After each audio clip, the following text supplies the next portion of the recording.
Okay, here we go. Muskogee Files videos.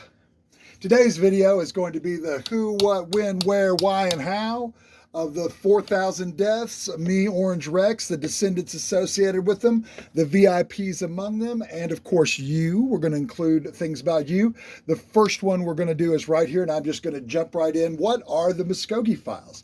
Well, if you've ever seen the movie 1,000 Ways to Die in the West, that's essentially what this is, only for one county that was in the Indian Territory and then became eastern Oklahoma. And that is Muskogee County, Oklahoma. And in these three ledgers, I've got one here, and then I have two more.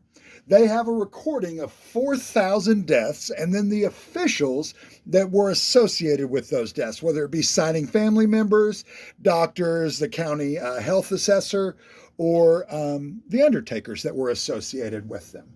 Now, in this particular volume right here, for example, is, strangely enough, my wife's great-great aunt, and then also U.S. Deputy Marshal Bass Reeves, formerly enslaved deputy of the Indian Territory that has a Paramount Plus special currently out about him on Paramount Plus, very highly watched. And so these deaths range from many countries, many backgrounds. We've got Indians, we have the slaves of the Indians, so black Indians as well as black Indian slaves. We also are going to have all of the black state men that came to the Indian Territory, escaping Jim Crow laws and trying to start businesses and do those things. Then we have, of course, all of the rest of the people, the federal government.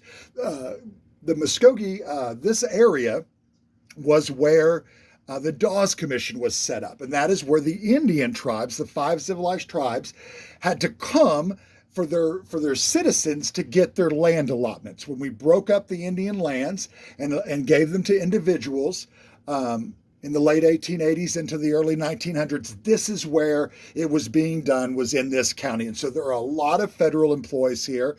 There's also Fort Gibson. There's just a lot going on in this county at this time. And so these 4,000 deaths will paint a picture for us of exactly what was going on and then how the people who were officiating these deaths are related to all of that activity. It's very fascinating, and I hope you join me on the journey. So that's the who.